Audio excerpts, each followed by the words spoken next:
Ang kasaysayan ng mga pinakamalalakas na lindol sa buong mundo. Isang napakalakas na pagyanig, isang sakunang kayang bumura ng mga lungsod sa loob lamang ng ilang segundo. Ang lindol ay isa sa mga pinakamapaminsalang natural na kalamidad sa mundo. Sa loob ng kasaysayan, maraming malalakas na lindol ang naganap, nagdulot ng matinding pinsala, at nagbago ng buhay ng milyon-milyong tao. Ngayong araw, ating tatalakayin ang ilan sa mga pinakamalalakas na lindol na naitala sa kasaysayan ng mundo, ang kanilang mga sanhi, epekto, at kung paano natin matutunan ang mga aral mula sa mga ito.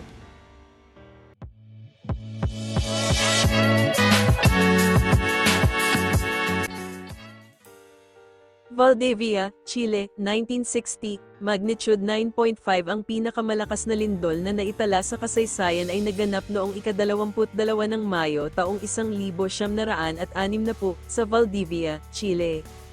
Umabot ito sa magnitude 9.5 at nagdulot ng malawakang pagkasira sa Chile.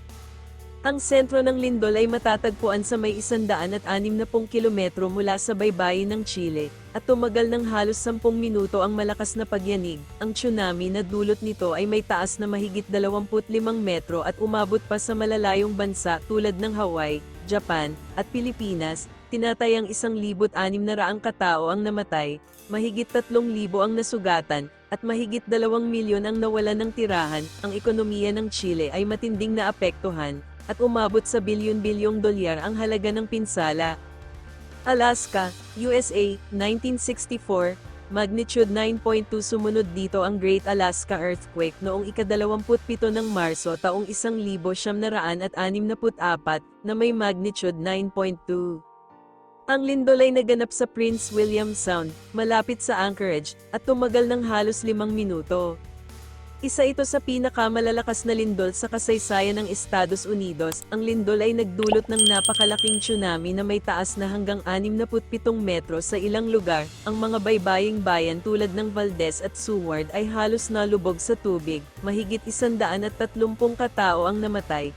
Karamihan ay dahil sa tsunami na sumairal sa mga komunidad sa kahabaan ng Pacific. Ang pinsala ay tinatayang umabot sa $2.30 bilyon. At maraming infrastruktura ang nawasak, kabilang ang mga daan, tulay, at gusali. Sumatra, Indonesia, 2004, magnitude 9.1. Isa sa mga pinaka-nakamamatay na lindol sa kasaysayan ang nangyari noong ika-26 ng Disyembre taong 2004 sa Sumatra, Indonesia. Ang lakas ng pagyanig ay nagdulot ng napakalaking tsunami na may taas na umabot sa 30 metro sa ilang lugar. Ang tsunami ay mabilis na kumalat sa Indian Ocean na tumama sa mga bansa tulad ng Thailand, Sri Lanka, India, at Maldives. Mahigit 230,000 katao ang namatay, at milyon-milyon ang nawalan ng tahanan. Ang lindol na ito ay resulta ng pagbagsak ng Indo-Australian Plate sa ilalim ng Eurasian Plate, na nagdulot ng matinding paggalaw sa ilalim ng dagat. Ang trahedyang ito ay nagbunsod ng malawakang pagbabago sa pandaigdigang sistema ng babala sa tsunami upang maiwasan ang ganitong uri ng sakuna sa hinaharap. Tohoku, Japan, 2011, magnitude 9.0. Ang Japan ay isa sa mga bansang madalas makaranas ng lindol, ngunit ang Tohoku earthquake noong ika-11 ng Marso taong 2011 ay isa sa pinakamatindi. Ang sentro ng lindol ay nasa ilalim ng dagat, malapit sa silangang baybayin ng Honshu. Ito ay may magnitude 9.0 at nagdulot ng napakalaking tsunami na may taas na mahigit 40 metro sa ilang lugar. Isa sa mga pinakamalaking epekto ng lindol ay ang pagsabog ng Fukushima Daiichi Nuclear Power Plant na nagdulot ng radiation leakage at malawakang paglikas ng mga residente. Mahigit 15,000 katao ang namatay, libo-libo ang nawalan ng tirahan, at bilyon-bilyong dolyar ang halaga ng pinsala. Dahil dito, pinalakas ng Japan ang kanilang mga hakbang sa kaligtasan para sa lindol at tsunami, kabilang ang pagtatayo ng mas matitibay na seawalls at mas mahigpit na regulasyon sa nuclear energy. Kamchatka, Russia, 1952, magnitude 9.0. Noong ika-4 ng Nobyembre taong 1952, isang lindol na may magnitude 9.0 ang tumama sa Kamchatka Peninsula ng Russia.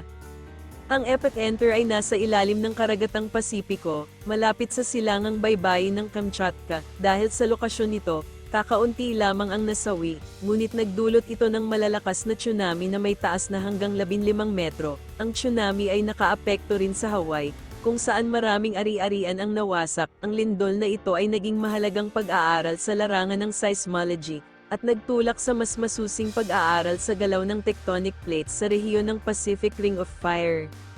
Mula Chile hanggang Japan, Indonesia hanggang Alaska, ang kasaysayan ay puno ng matitinding lindol na nagpabago sa mundo.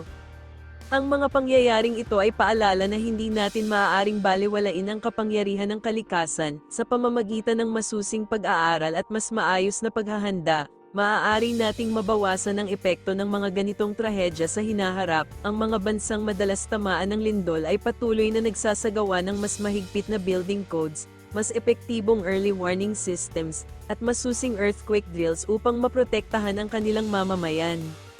Kaya laging maging handa, at alamin ang mga hakbang sa kaligtasan sa oras ng lindol. Huwag kalimutang i-like at i-subscribe para sa mas marami pang kaalaman tungkol sa ating mundo. Maraming salamat sa panunood.